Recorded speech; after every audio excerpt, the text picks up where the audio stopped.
POM, selamat datang di POMcast, ruang bicara untuk membuka mata tentang bahaya di balik produk dan tindakan ilegal yang mengancam kesehatan masyarakat.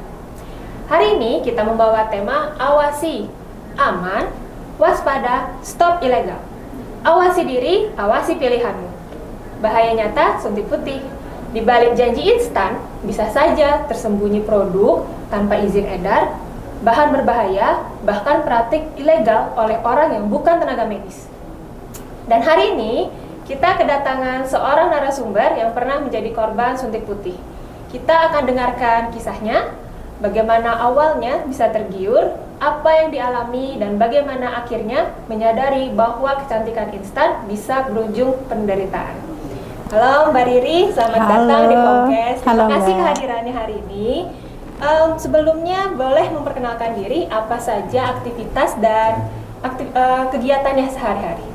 Baik, Assalamualaikum warahmatullahi wabarakatuh. Salam kenal, saya Riri. Saya sehari-hari bekerja di bidang spa, kecantikan, dan kebetulan kami ada usaha kecil-kecilan gitu untuk bekerja setiap hari gitu di Kota Bontang gitu, di Kota Bontang ya. Jadi kegiatannya sehari-hari ya itu aja. Sebagai mengelola usaha sendiri, iya. Owner spa ya Mbak Owner ya. spa, iya. Terus gimana sih awalnya bisa sampai tertarik dengan suntik putih? Jadi awalnya itu masa kuliah. Masa kuliahnya di Bali 2004 gitu. Jadi sebelum kuliah sempat tahunnya itu awal di Jogja. Satu klinik di Jogja punya teman saya sendiri gitu. Tapi sekarang udah tutup. Beliau udah tinggal di luar negeri. Jadi dari awal dari situ saya mulai karena kuliahnya kan di perhotelan pariwisata. Belum berhijab waktu itu, jadi masih harus nampak cantik gitu kan, nampak putih, bersih gitu kan, dengan menarik gitu ya. Menarik lah untuk profesinya. Nah, dari situ awalnya tertariknya. Gitu. Akhirnya berlanjutlah sampai saya kuliah, magang di hotel gitu. Jadi banyak hal yang membuat saya memilih jalan instan itu karena satu, saya harus menjaga penampilan. Itu satu, ya jadinya makanya tertarik banget untuk melakukan suntik putih pertama kali Mbak. Iya, dengan kulit yang harus putih. Jadi mencoba untuk mencari yang bagaimana supaya cepat putihnya, tetap cantik, kelihatan gitu. Jadi itu dilakukan di tempat yang resmi seperti klinik. Oh, klinik teman yang Mbak tadi ya, yang di Jogja atau yang di Bali sebenarnya? Nah, sebenarnya waktu di Jogja saya di klinik. Melakukannya itu di klinik. Setelah pindah ke Jogja, saya beli produk itu, saya beli produknya saja.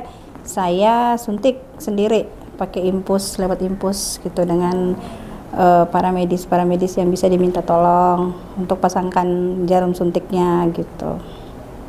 Waktu berarti itu Mbak beli si produk itu, berarti apakah Mbak sempat memastikan adanya izin produk atau izin dari praktek teman Mbak tadi yang membantu menyuntikkan? Apakah sebenarnya ada izin prakteknya?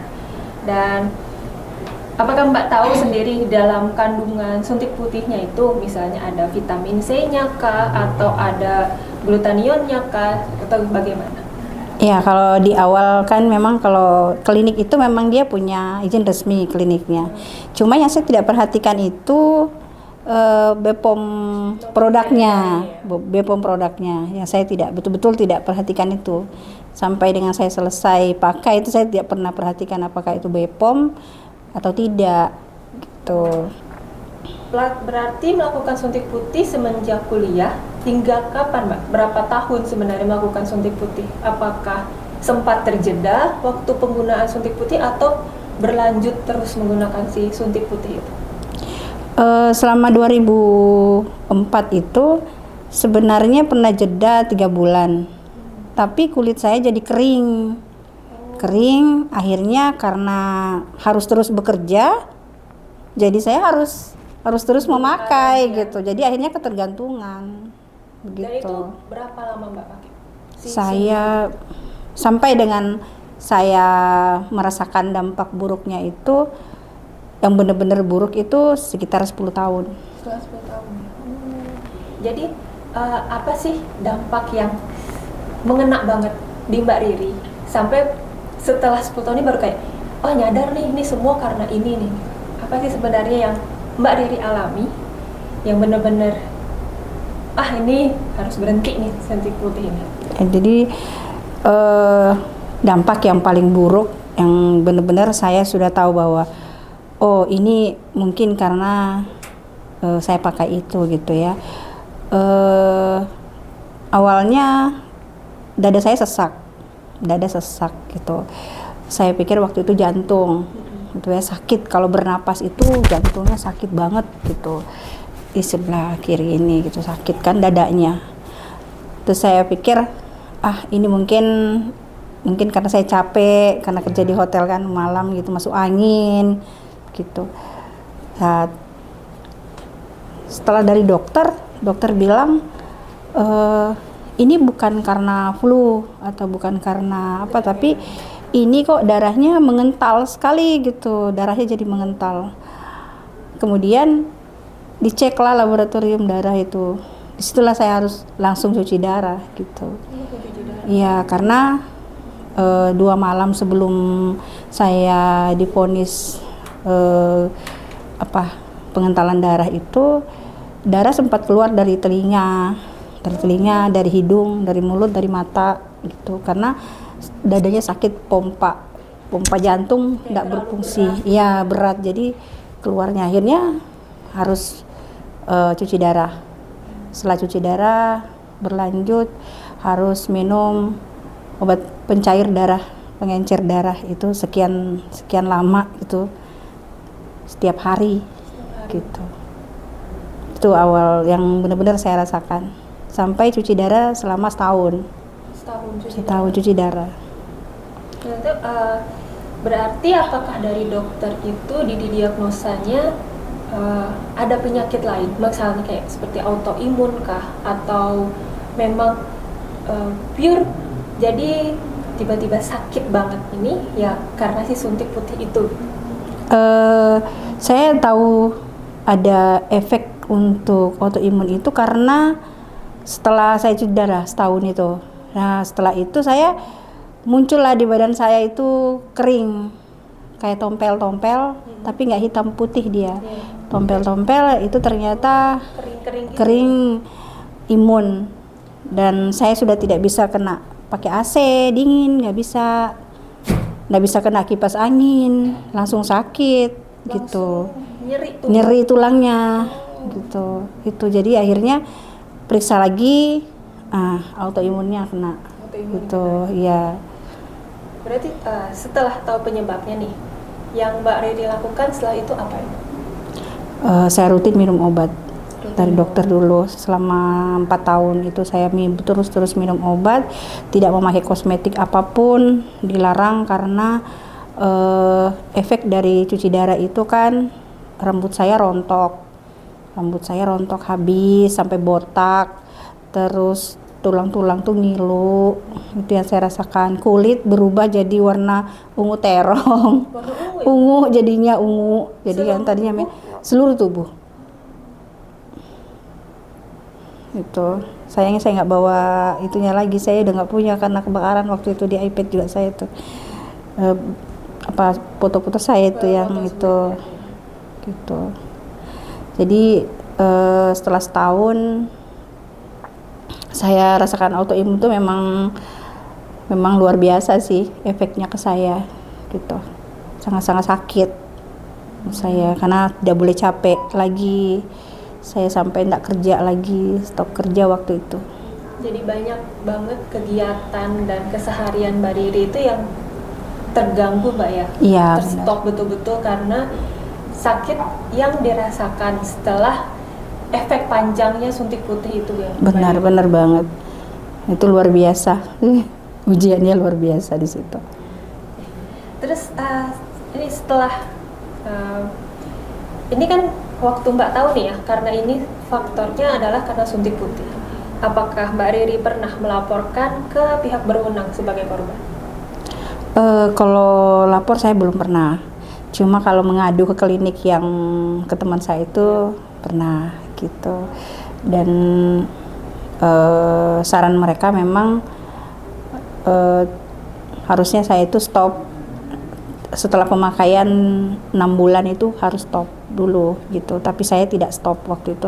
Sempat stop 3 bulan tapi ya itu kulitnya kering efeknya, jadi saya lanjut lagi gitu. Karena merasa ada sesuatu yang berbeda gitu Mbak. Iya. Jadi kayak harusnya diterusin deh Kulitnya biar kering. selalu baik gitu. Benar Tapi itu. ternyata malah jadi ada efek negatif yang panjang banget.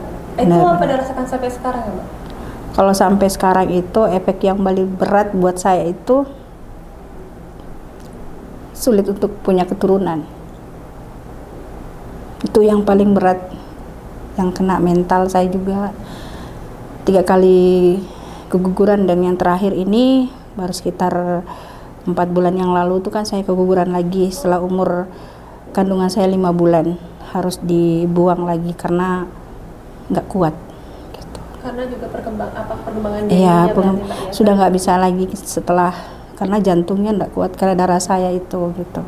Masih ada, masih efeknya luar biasa gitu. Masih tertinggal Mbak ya? Iya. Padahal itu bisa dinilai mungkin udah 20 tahun ya Iya, sebetulnya Mbak ya? sekitar Lebih ya? iya. Kalau dari sekitar 2004 tadi Mbak ya, berarti 20 tahun pun sebenarnya masih ada sisanya, efeknya itu Mbak ya? Sulit Mbak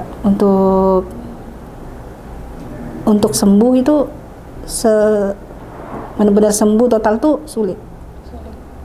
Karena bukan cuma darah saya yang sekarang kena, tapi sumsum tulang juga sudah lari ke sumsum.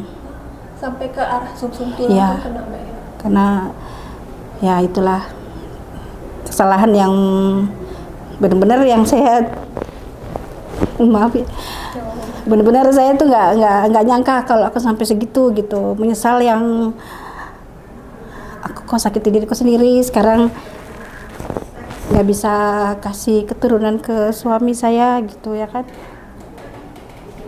Tapi ya berusaha untuk kuat sajalah, semoga bisa suatu saat bisa sembuh gitu nantinya. Kita kan selalu berdoa Mbak ya untuk kebaikan. Amin. Bagaimanapun juga punya keturunan tuh bukan segalanya, tapi itu juga salah satu seperti harapan Mbak ya. Iya. Dan bukan kesalahan pribadi Mbak. Tetap semangat sih Mbak. Maksud saya suatu saat ya memang harapannya tuh tidak terjadi lagi kan Mbak ya. Dan saya tahu Mbak pasti kuat, pasti bisa. Maksudnya itu ujian tuh ya diberikan sama Allah tuh ya karena Mbak ya pasti bisa ngelewatin dan pasti bisa bertahan Mbak. Bismillah. Terus semangat Mbak ya. Semangat terus. Kalau saya boleh minta nih Mbak, dari pengalaman ini apa pelajaran terbesar yang bisa Mbak bagikan ke Sobat Bepom kita? Jadi teman-teman, apapun itu, kecantikan itu bukan berarti kita harus putih, harus kinclong gitu kan. Kulit kita kan sudah diciptakan, ternyata sudah dikasih Allah itu berbeda-beda Mbak. Imun kita juga berbeda-beda gitu ya. Kolagen lagi, kalau ada lagi yang namanya kolagen itu ternyata bisa kolagen itu bisa diproduksi tubuh sendiri gitu. Jadi nggak perlulah maksudnya banyak hal yang bisa disuntikan ke tubuh kita, karena memang benar-benar Allah itu ngasih sudah yang terbaik gitu. Tinggal kita rawat aja tubuh kita ini ya kan, dibersihkan. Saya makan yang bergizi aja, yang vitamin aja gitu. Akhirnya kan nanti malah kita menyesal sendiri akhirnya. Memang kecantikan itu kalau instan tuh cepet ya, memang seperti itu jalurnya gitu. Tapi kalau kita menyadari bahwa kesehatan kita jauh lebih penting, lebih baik jangan melakukan itu gitu. Kita rawat saya secara alami, makan yang bergizi aja, yang terutama kita perempuan mengandung kolagen yang banyak gitu kan Bu. Jadi nggak mesti harus seperti itu gitu. Jangan coba cari yang instan. Ya. Ya. Lebih baik walaupun lambat tapi selalu sehat, selalu menjaga diri dengan baik gitu. Tetap percaya diri sih Mbak ya. Benar. Terus kalau menurut Mbak nih, supaya kita itu nggak mau yang instan-instan terus, supaya kita itu bisa percaya diri dan juga bisa menyayangi diri sendiri nih. Kalau menurut Mbak ada pesan tersendiri nggak untuk itu? Ya kalau untuk teman-teman, adik-adik saya terutama ya, anak-anak saya yang masih remaja gitu ya. Dari awal, dari remaja itu lebih baik merawat diri, merawat kulitnya dengan baik gitu. Jadi dari sedini mungkin itu sudah belajar untuk membersihkan diri, mandi dengan benar gitu kan. Merawat diri itu luluran atau apa, scrub di tubuh itu membantu kita untuk selalu menjadi punya kulit yang bersih dan cerah gitu. Jadi kita tidak perlu melakukan hal-hal yang instan seperti itu yang notabene bisa merusak diri sendiri gitu. Lebih baik mulai perawatan dari dini, minum vitamin, makan yang bergizi, yang sehat gitu. Pakai produk itu yang benar-benar yang harus diperhatikan itu sudah BPOM, sudah benar-benar terjamin bahwa itu aman gitu. Jangan sembarang beli gitu ya, sekarang kan luar biasa ya iklan-iklan itu banyak sekali gitu. Itu aja sih. Kasih Mbak ya atas Sama-sama. curhatnya, atas juga Terima kasih banyak. insight-nya nih buat kita semua, dan juga Mbak selalu kuat, selalu sehat, Amin. dan juga mudahan nih dengan apa yang Mbak sudah ceritakan itu jadi masukan dan juga bahan renungan untuk teman-teman yang lain, dan juga sebagai untuk sobat-sobat Bepom yang ada di rumah yang bisa mengambil pelajaran dari ceritanya Mbak ya. Terima kasih Mbak Riri yang sudah berbagi Sama-sama. pengalamannya yang sangat berharga dan jujur ini. Semoga kisah ini jadi pengingat buat kita semua bahwa kecantikan sejati tidak boleh mengorbankan kesehatan. Ingat pesan kami, awasi diri, awasi pilihanmu. Karena setiap keputusan yang kita ambil berpengaruh pada keselamatan diri kita sendiri. Dan jangan lupa, awasi, aman, waspada, stop ilegal. Lindungi diri, lindungi orang sekitar, dan bersama kita lawan praktik ilegal. Pastikan selalu cek klik, cek kemasan, cek label, izin edar, dan kadaluarsa sebelum membeli produk.